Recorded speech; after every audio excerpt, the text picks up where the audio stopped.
On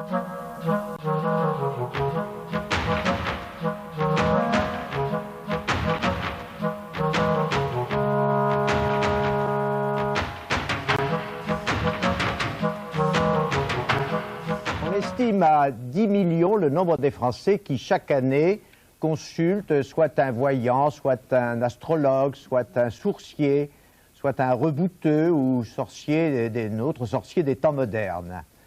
C'est un chiffre énorme. En même temps, un grand nombre de livres savants paraissent sur ce problème, le problème de la magie, sous la plume d'universitaires, sous la plume d'hommes de science renommés. C'est pourquoi nous avons cru opportun de consacrer notre débat de ce soir à ce problème, le problème de la magie, le problème de la sorcellerie. Mais tout de suite, Patricia, si vous voulez bien, nous allons ouvrir le bal des sorcières. Jacques Lacarrière, vous avez publié chez Philippe Lebeau Au cœur des mythologies. C'est en fait le texte dans Suivant les dieux, que vous aviez déjà publié il y a quelques années. Donc on peut dire une histoire de l'humanité à travers ces mythes, enrichie cette fois-ci d'une iconographie. Enfin, vous, Hécate, c'est un joli nom pour une sorcière, puisque si je ne me trompe, Hécate était notamment la déesse de la fertilité. Vous avez un cabinet à Paris et je lis sur votre carte que j'ai là sous les yeux que vous vous occupez de parapsychologie, de divination et que vous êtes spécialisé en sorcellerie et magie, entre parenthèses, culte luciférien et antique. Nous avons donc parmi nous une sorcière des villes. Est-ce que vous sentez des points communs avec ce monsieur que nous venons de voir? Est-ce que vous avez déjà désencraoudé quelqu'un qui est venu dans votre cabinet en vous disant voilà, j'ai été ensorcelé? Bien, oui, non, je vais m'expliquer. J'ai mis beaucoup de réserve sur le fait sur le mot désenvoûté, parce que je m'aperçois de plus en plus que sous le terme envoûté ou désenvoûté, peu importe, on y place souvent des situations dans lesquelles les gens se sont mis eux-mêmes. C'est très fréquent, en effet, d'avoir des consultants qui disent « Voilà, moi, je suis envoûté ». En fin de compte, ce sont des gens qui sont dans un système de problèmes, qui ont des problèmes par qu'ils ont créé eux-mêmes ou par la loi des séries. Je suis très, très, très méfiante sur ce terme-là. Donc, je dirais dans 9,5% des cas, ce sont des gens qui sont effectivement dans des situations pas possibles, mais ou par des causes extérieures qui n'ont rien d'occulte, ou par eux-mêmes, et peut-être à demi, effectivement, peut-être investis par des forces maléfiques occultes, mais ça, je suis très, très, très prudente sur ce sujet. Mais à quoi servent les instruments que vous avez apportés avec vous? D'ailleurs, il y a un poignard qui est dirigé vers Philippe Tesson. Je serais pas rassurée. Comme ça ne posera plus de problème. Ça vous sert donc pour travailler, ça? Ce sont des objets ritueliques tout à fait courants, je dirais. Vous souhaitez que je vous les explique? Ah, tout à fait, oui, bien sûr. À quoi ça sert? Alors, j'ai ici tout simplement un encensoir. Voilà, donc je n'ai pas fait brûler d'encens, mais on peut imaginer facilement comment ça se produit. Voilà, donc il va un peu élever vers les forces cosmiques la prière qui était mise ou l'invocation, la prière en sens plus catholique, l'invocation plus sorcier. Le poignard va servir à canaliser les énergies, de même que la baguette, qui est faite en principe en sureau avec le cuivre qui est un fil conducteur. J'essaie d'aller très vite. Le calice qui va représenter l'élément eau, j'ai oublié de préciser. C'est un objet religieux, le calice? Oui, ça ne me gêne pas du tout, oui, tout à fait. Non, mais ça n'a pas... Enfin, la religion a aussi beaucoup copié les sorciers, hein. La religion catholique a aussi beaucoup copié les sorciers.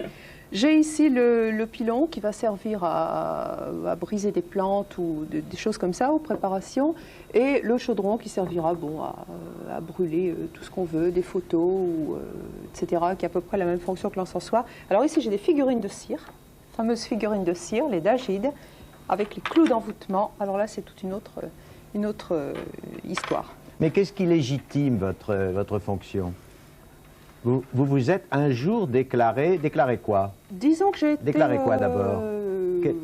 Comment définissez-vous votre... sorcière, ça, sorcière. Je revendique vraiment le terme à deux niveaux. Disons que je crois que le sorcier, on sait très bien que c'est encore le médecin, entre guillemets, dans certains villages. C'est celui qui sait, c'est celui qui aide les autres.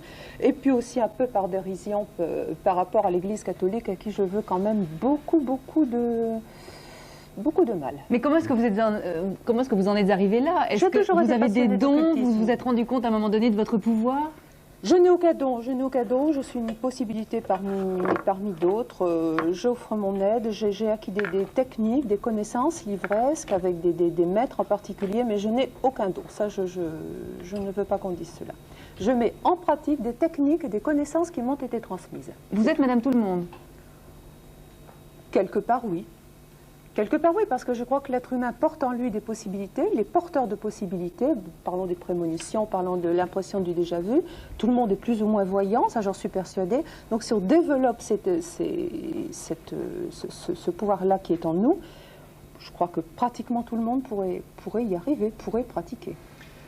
Alors, Robert Muchimblé, je voudrais élucider un point de vocabulaire avec vous, qui est un historien de la magie universitaire. Qu'est-ce qui distingue un mage d'un sorcier? Y a-t-il une identification étroite entre la magie et la sorcellerie? Il y a beaucoup de choses qui vont ensemble à l'intérieur de tout ça. Madame est une sorcière romantique à la Michelet. C'est-à-dire, elle est une magicienne de notre temps. Du fait, et Kat est un peu typique d'une survivance de ce domaine, même si elle est, je dirais, un peu romantisée par notre état d'esprit du XXe siècle. Qui n'a rien à voir, évidemment, avec le XVIe siècle, le XVIIe siècle européen. Là, je crois que la différence est énorme.